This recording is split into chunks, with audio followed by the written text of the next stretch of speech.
কারণ বিএনপি কিন্তু বলছে আমরা এটা অক্ষরে অক্ষরে বাস্তবায়ন করব। তারা জুলাই সনদকে ঢাল বানাচ্ছে, কোনটাকে আড়াল করতে চাচ্ছে? গণভোটকে আড়াল করতে চাচ্ছে। কাজে আমাদের দাবি হতে হবে যে আপনারা গণভোট বাস্তবায়ন করেন, আমরা অন্য কিছু বুঝি না। জুলাই সনদ আপনি আপনার নোট অফ ডিসেন্ট অনুযায়ী করেন, সেটুকু আমরা মেনে নিতে প্রস্তুত আছি, কিন্তু গণভোট যেটা প্রশ্নে বলা আছে সেটা অ্যাজ ইট ইজ বাস্তবায়ন করেন। 1991 সালের গণভোট, বেগম খালেদা জিয়া যে গণভোট করেছিলেন, সংবিধানের 16টা অনুচ্ছেদের ব্যাপারে জনগণের মতামত চাওয়া হয়েছিল। তখন কি পার্থ সাহেবদের মনে হয় নাই যে 12টার সাথে আমি একমত, 4টার সাথে আমি একমত না? আর প্রশ্ন করেন যে সংবিধান সংস্কার পরিষদ কোথা থেকে আসলো? ওই যে পেছনে বসা এই সরকারের ছোট ইনু জনাব জোনায়েদ সাকিকে জিজ্ঞেস করেন যে সংবিধান সংস্কার পরিষদ কোথা থেকে এসেছে। এই সমস্ত প্রশ্ন করে বাংলাদেশের মানুষের যে গণভোটের মধ্য দিয়ে যে রায় দিয়েছে, এটাকে আপনারা অবজ্ঞা করে আপনারা যদি মনে করেন, আপনাদের ইতিহাস মনে করে দেখেন, কোনো বাড়ি কিন্তু ক্ষমতা হস্তান্তরের মুহূর্তে আপনারা কোনো সুষ্ঠুভাবে ক্ষমতা হস্তান্তর করতে পারেন নাই। 96 পারেন নাই, 2006 পারেন নাই। লোকই বৈঠা ডেকে এনেছে এবং এটার পেছনে আপনাদের দায় আছে। বাংলাদেশ রাষ্ট্রকে গভীর সংকটের দিকে নিয়ে যাওয়ার পেছনে আপনাদের দায় আছে। আজকে যদি আপনারা ভালোই জেন্টলসম্যান অ্যাগ্রিমেন্টের মতো করে যদি এগুলো বাস্তবায়ন আপনারা না করেন, তাহলে বাংলাদেশে আপনারা মনে করছেন, ওই যে সালাউদ্দিন ভাই বলেছেন কমিশনে যে 15 বছরের আগে আর কোনো গণঅভ্যুত্থান হবে না, এটা হচ্ছে ওনাদের হিসাব। ফলে উনি 15 বছর ধরে একই কাজ করবেন এবং সেই কারণে কত ভয়াবহ কাজ তারা করেছেন, তিনি নিজে একজন গুমের শিকার। গুম অধ্যাদেশ বাতিল করে দিচ্ছে সরকার, মানে সংসদে ওঠাবে না, এবং সেখানে বলা হয়েছে জাতীয় নিরাপত্তার কারণে আটক করা হলে সেটাকে গুম বলা যাবে না। উদ্দেশ্যটা বুঝে দেখেন, জাতীয় নিরাপত্তার দোহাই দিয়ে তারা শুধু আটক করবে তাই না, তারা যে আটক করেছে এই তথ্য গোপন করবে। কারণ আদারওয়াইজ এটার সাথে গুমের সম্পর্ক কি? আপনি জাতীয় নিরাপত্তার কারণে আটক করতে হলে বিশেষ ক্ষমতা আইনে করেন, সেখানে 90 দিন বিনা মামলায় মানে বিনা ওয়ারেন্টে আটক রাখার বিধান আছে, কিন্তু আপনাকে বলতে হবে আমি আটক করেছি। কিন্তু এখন তারা গুম করবে, সেটাকে জাতীয় নিরাপত্তার দোহাই দেবে এবং সেই তথ্যটা তারা গোপন করবে। এইটা তারা নির্লজ্জের মতো বলে যাচ্ছে। মানবাধিকার অধ্যাদেশ তারা বাতিল করে দিচ্ছে। এই সরকারের তারা বলে আমাদের 1200-র বেশি লোক গুম হয়েছে, সেরকম একটা সরকার। আমার খুব দুঃখ লাগে, আমাদের তুলিয়াপা মানবাধিকার ওই যে মায়ের ডাক করেছিলেন, আমরা তাকে সমর্থন দিয়েছি পুরো আওয়ামী লীগ পিরিয়ডে। আজকে শুধুমাত্র আপনি একটা আসন থেকে দাঁড়িয়েছেন বলে চুপচাপ রয়ে গেছেন, এটা খুব দুর্ভাগ্যজনক বাংলাদেশের জন্য। কথা বলতে পারছেন না, জোনায়েদ সাকি কথা বলতে পারছেন না।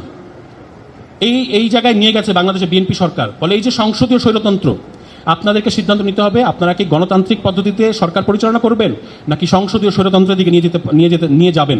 যদি সংসদীয় স্বৈরতন্ত্রের দিকে যান, তাহলে ওই ফুয়াদ ভাই আলোচনায় বলেছে যে শেখ হাসিনার যে হেলিকপ্টারে ওঠার যে ছবি, এটা বাধাই করে রাখতে বলেছেন। আমিও আপনাদেরকে বললাম 5 তারিখের পরে শুধু শেখ হাসিনা না, 300 জন এমপি, সমস্ত মন্ত্রী, পুরো বিচার বিভাগ গা ঢাকা দিয়েছে। সেই দিকে আপনারা যায়েন না, আপনারা কিন্তু আওয়ামী লীগ হতে পারবেন না। আওয়ামী লীগের মতো এত শক্তিশালী আজকে যারা আপনাদেরকে ওই নানাভাবে পিঠ চাপড়াচ্ছে, এরা কেউ আপনাদের বন্ধু না। আমরা আপনাদের বন্ধু, কারণ আমরা আপনাদেরকে সাবধান করছি এখনই। 2 মাসের মধ্যে যে ধরনের নজির এবং যে ধরনের আলামত আপনারা দেখাচ্ছেন, এটা খুবই ভয়াবহ। কাজেই বাংলাদেশের জনগণকে হাইকোর্ট দেখানো বন্ধ করেন, সংসদের এই 2/3 গরম দেখানো বন্ধ করেন, জনগণের গণভোট মেনে নেন। এটাই আপনাদের একমাত্র এক্সিট রুট। আদারওয়াইজ যে ঘটনা ঘটবে পরে বলেন না যে আমরা আপনাদেরকে সাবধান করি নাই। আমরা আপনাদেরকে সাবধান করছি, আপনাদের আমরা শুভাকাঙ্ক্ষী। এবং শহীদ প্রেসিডেন্ট জিয়াউর রহমান এবং বেগম খালেদা জিয়া 2 জন কিংবদন্তি ব্যক্তির আপনি সন্তান। সুতরাং আপনাকে ইতিহাসের কলটা বুঝতে হবে। তারা 2 গণভোট আয়োজন করেছে, তারা একজন বহুদলীয় গণতন্ত্র নিয়ে এসছে, একজন সংসদীয় গণতন্ত্র নিয়ে এসছে। আর আপনি কি বাংলাদেশকে সংসদীয় স্বৈরতন্ত্রের দিকে নিয়ে যাবেন? আশেপাশের কিছু দালালের কুপরামর্শে আপনি নিজের বিবেক খাটান। জনাব তারেক রহমানকে আমরা শুধু এই অনুরোধটা করি। 8 তারিখে না আমরা সন্ধ্যাবেলায় পাইলাম একটা সরকার শপথ নিচ্ছে। তার আগে জনগণ কোথায় ছিল? বলছে জনগণের ইচ্ছাটা প্রকাশিত হয়েছে 2 ভাবে। একটা হলো সাধারণত ইচ্ছা প্রকাশ পায় ভোটে, নিয়মতান্ত্রিক উপায়ে। পৃথিবীতে এমন কোন এক্সাম্পল নাই যে সংবিধানের সীমারেখার ভিতরে গণ অভ্যুত্থান হয়েছে কিংবা সংবিধানের সীমারেখার ভিতরে বিপ্লব হয়েছে। একটা উদাহরণ কেউ দেখাতে পারবে না। ইস্ট ওয়েস্ট, ইভেন সবচাইতে বেশি জনগণের ইচ্ছার বহিঃপ্রকাশের ভিত্তিতে সরকার পতন হয় আফ্রিকান কান্ট্রিজে বেশি। ওই আফ্রিকার কান্ট্রিজে একটা তো দেখাতে পারবেন না যে সংবিধান মেনে গণ অভ্যুত্থান হয়েছে, বলশেভিক বিপ্লব হয়েছে। ফ্রান্সে 6 বার রিপাবলিক হয়েছে, ইরানে হয়েছে, মিশরে হয়েছে। কোথাও কখনো সংবিধানের সীমারেখার মধ্যে হয় না। এখন প্রশ্ন, আমি যে ইস্যুটা প্রথম তুলেছিলাম, তাহলে নির্বাচনটা হলো কি করে? নির্বাচনের সংজ্ঞার ভিতরে দেখা যাচ্ছে এই আদেশ জারি করার পরে যে সাধারণ নির্বাচন হবে, এইটাই হলো সংসদ নির্বাচন। কারণ কি? 123 কার্যকর নাই। 123 অনুযায়ী এখানে কোনো সমাধান নাই। 123 অনুযায়ী সমাধান হতে গেলে নিয়মতান্ত্রিক ভাবে যদি ভাঙতো, তাহলে পরবর্তী 90 দিন অনিয়মতান্ত্রিকভাবে ভাঙলে পূর্ববর্তী 90 দিন, একটাও কাজ করছে না।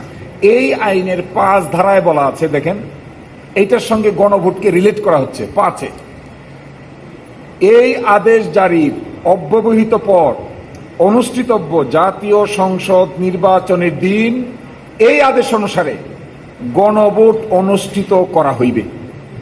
তাহলে জাতীয় সংসদের সংজ্ঞা আছে 2-এ, 5-এ আছে গণভোট কিভাবে ওইটার সঙ্গে ট্যাঙ্গেলড হবে।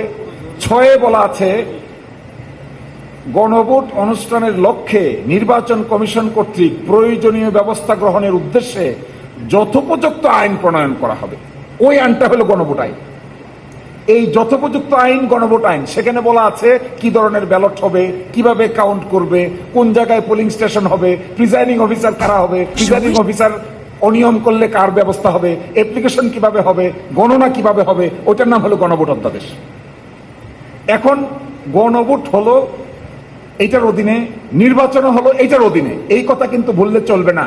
নির্বাচন কিন্তু এই আদেশ বাকি রেখে কোনো নির্বাচনের কল্পনা করা যাবে না।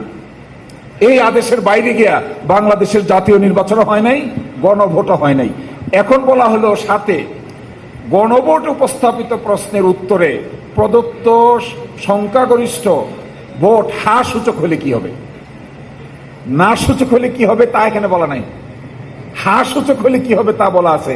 হ্যাঁ সূচক হলে কি হবে, নির্বাচিত প্রতিনিধিদের সমন্বয়ে একটি সংবিধান সংস্কার পরিষদ গঠিত হইবে এবং সংবিধান সংস্কার বিষয়ে সকল ক্ষমতা প্রয়োগ করিতে পারিবে। তাহলে হ্যাঁ সূচক ভোট হয়েছে, অধিকাংশ সংখ্যাগরিষ্ঠ হয়েছে।